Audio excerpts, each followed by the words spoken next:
Aries, welcome to your weekly Sidereal Astrology forecast. This is for the 7th through the 13th of November 2016.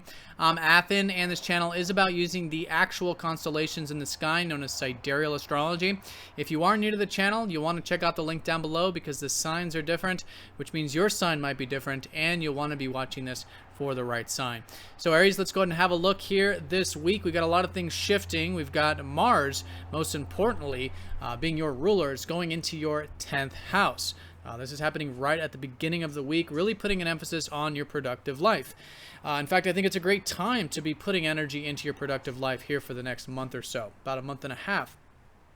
And so it could be career for some of you, could be productive, could be anything that has to do with future-oriented stuff, and there's a lot of momentum and drive to be put into that area. Now, looking at the dispositor of your ruler is Saturn. Saturn rules Capricorn, and Saturn's in the 8th. And so this might mean that through really connecting to what really matters to you in life, and perhaps connecting to your career in a more meaningful way or in a deeper way, and cultivating this more, I don't know, intimate relationship, you can say, with your career, with your work, whatever that productive stuff is. I think that's the gateway. I think it's a great place to continue to develop. You've already been developing this over the past year with Saturn in the 8th, helping you build solid foundations with what truly matters, with openness, with intimacy, with, that with life. But I think now putting that into your career, and I think you can find that a good motivational source for you.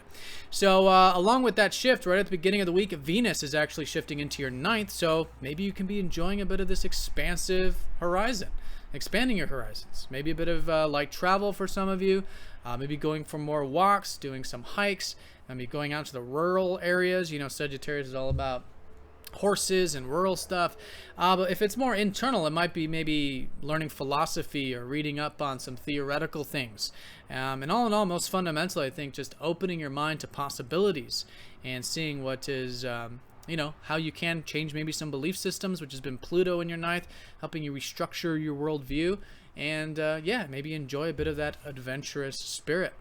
So that's Venus, and right at the beginning of the week, we do have the sun sextiling up to Pluto. So this is placing an emphasis on the fact that this whole lunar cycle has been about, first of all, your work for a lot of you.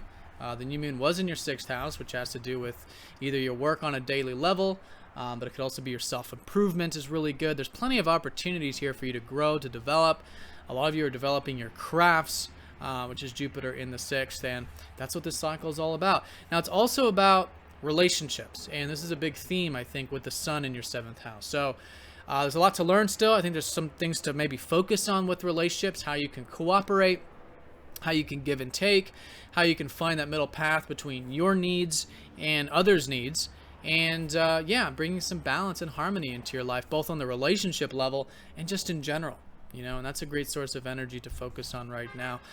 This week actually is a culminating week. We're going to have a full moon next Monday, which means that as these days progress, there is more momentum, there is more awareness and culmination. And I think a lot of that is in regards to some of the improvements you might be doing or some of the daily work. I also think a lot of it has to do with your relationships, which is that 7th house. And on a larger scale, this is having to do with you most fundamentally, because the full moon will be right in between your sign and Taurus, which means that this is now the status check of the year for you. The full moon in your sign, suggesting that 6 months ago you started some new things. Maybe it had to do with you. Maybe it was your goals, your desires, your drives, your independence. And so now it's time to do a status check. How are things going for your personal needs? How are things going with your goals? And again, how to balance that with the relationships, others' needs, cooperation, harmony. That's the type of balance that we'll be experiencing during this full moon. So that's going to be mostly the weekend and mostly on Monday, which is when it goes exact. But I think it's some things to maybe consider as the week unfolds there. All right, so with that sun sextiling up to Pluto at the beginning, maybe some good changes with relationships, maybe expressing yourself in deeper ways. Some positive openness to change can really be supported there. Then this whole week, as you can see here, Neptune is actually going to be very close to the South Node. They're going to go exact on the 17th, so next week. But what this does suggest is that there is this these old patterns being released collectively. And I think for you, it might have to do with some old aspirations or the idealizations about those aspirations that might be unhealthy, might be taken to an extreme.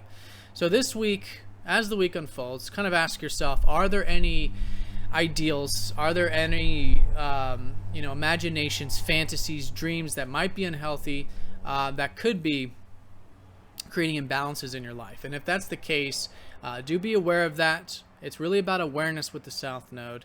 Be willing to change some old patterns, and as a result, I think you'll find that you'll be in alignment with what is being released, because it's saying that it's the time to be releasing some of these unhealthy imbalances that might have to do with these ideals or these aspirations, in a sense. And maybe for some of you, group and community things. Maybe there's some unhealthy patterns there, or global stuff as well. Your perspective on the world is often the 11th house. And this is also that you can really be putting energy into your self-expression. This is the North Node in your 5th house, which is really the emphasis of this whole year and the next year even, of learning about your self-expression, learning about what excites you, what are your hobbies, what are your interests, what really engulfs your heart in passion and excitement and makes you want to express yourself about that. And it's very new here because the North Node suggesting it hasn't been here in 16 to 18 years. So it's supposed to be a time of learning about that. But balance, really to cultivate those ideals, we do have to be doing things that we're passionate about, we're excited about. And that's this paradox between the North and South Node. All right, so like I said, that'll be next week, but certainly an emphasis as they get closer. And then as we get into Saturday, Mercury is going to be going into Scorpio. So I think your mind is going to get deeper over the weekend, which is good, can make it really good for research, really good for connecting in an intimate way, like I was saying with that Saturn. But here it's really, I think, with what you're communicating, maybe with those relationships, maybe getting deeper in those relationships. And if it is work related, yeah, it could be good for really getting down to the bottom of things, using that deeper mind that you'll certainly have available. And this weekend we do have the aspect with the sun trining up to Chiron. So maybe there's some rejuvenation this weekend. Maybe it has to do with your self-expression. Maybe it has to do with some of that passion. The sun rules Leo. And maybe it has to do with those relationships as well. And it could be easygoing. Chiron has been helping you heal this deeper side to yourself, so you can have a bit more of that acceptance, unconditionality, and I think all that can be quite flowing. All right, so Aries, that's the week in a nutshell. I think the high points is that we are coming to a full moon next week. A lot of this is culminating what you've started 6 months ago. It's culminating what you started a couple weeks ago, involving relationships, involving your work, and the fundamental to all of this is that your ruler's in the 10th, shifting into there. So it's an excellent time for you to be focused on your career, your productive life, and putting some positive energy into that. All right, Aries, so have a fantastic week. Thank you for watching, and I'll see you all next week.